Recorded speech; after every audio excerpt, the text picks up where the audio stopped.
Hi everyone, I'm Catherine, the artist behind Bigelow Fine Arts. Happy New Year and a new project to get started on. If this is your first time on this channel, welcome! I'd love it if you would hit that subscribe button and color along with me. I'm working from Kirby Rosanes' Worlds Within Worlds book. I post 3 times during the week and I have full palettes available for free on Patreon. I'm calling this one the Insect Fun Fair. I'm working on the background first, and this is very sped up. This is a little over 3 hours of background coloring in real time, and it is very repetitive, so speeding on ahead.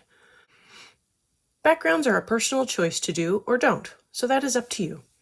I like to have them because I feel like it gives the main subject a chance to stand out from the page a little more, and it also does affect the color choices sometimes.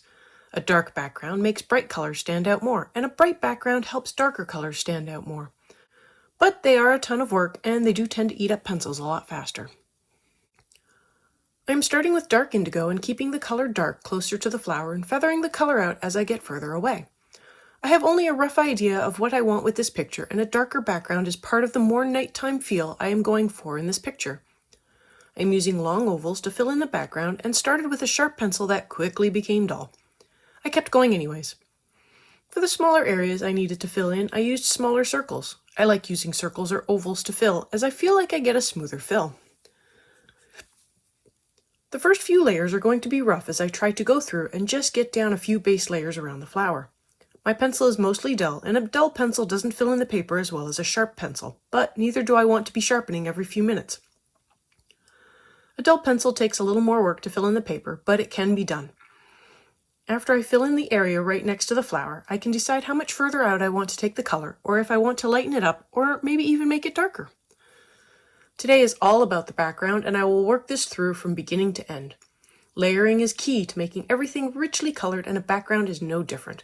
So the more layering I can do, the fewer little white dots of paper will show through, and the richer the color will be. A dull pencil will cause tons of small white dots to show through, but with enough layers and continuing to turn the pencil, I eventually will fill in enough of the paper to make it look smooth.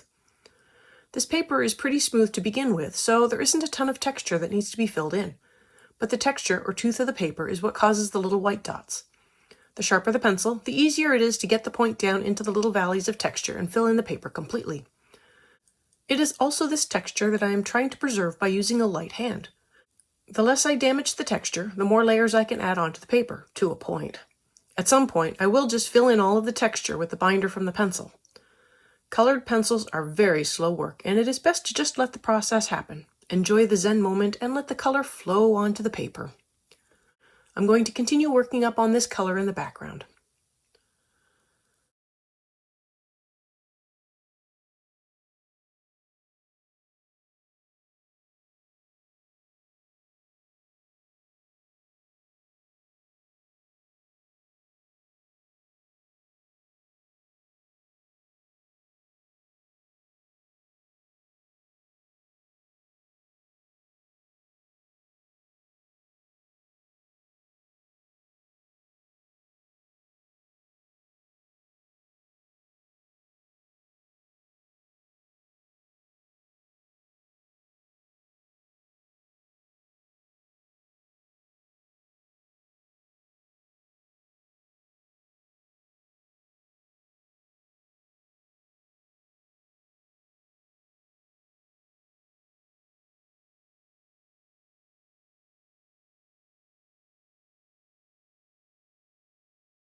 After I fill in all of the area around the flower, I decided to feather the color out even more. I didn't plan out this picture, but sometimes I will take a picture into some editing software and color in the picture to get an idea of what it might look like with certain colors. Other times I just have a vague idea of what I want and just pick colors as I go with a few pre-planned colors. This picture I only have a vague idea. I was thinking dusk with a brightly lit funfair and pink flower. I bring in black to help darken the areas right up against the flower even more, so I can blend out into the lighter dark indigo more smoothly. My black pencil is getting quite short, and I am using a Derwent pencil holder. I take my time with the black to make sure I get right up against the flower as well as make sure I feather out the color in a smooth layer. Coloring is not a race, even though there are times when I just want a section to be finished or know that I am close.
I bring in ultramarine to feather the color out even more and keep it a little lighter at the edges of the paper, like the picture is fading from view. As I go through and add in layers, if I get any of the color in places I don't want it, I just erase it back. Since my layers are so light, the pigment can be lifted from the page almost completely with a white eraser. Even though I know I can erase some out-of-line coverage, I do try to be mindful of where the lines are and slow down as I get close to them. No need to make more work for myself. Thanks for joining me today on this fun fair. Let me know below or on social media if you colored along. I'd love to know how you did. I want to thank you all so much for coming along and joining in with me on this coloring journey. I appreciate all my subscribers and look forward to more of you joining in and coloring along with me. Please like, share, and subscribe to help that happen. Until next time, happy coloring!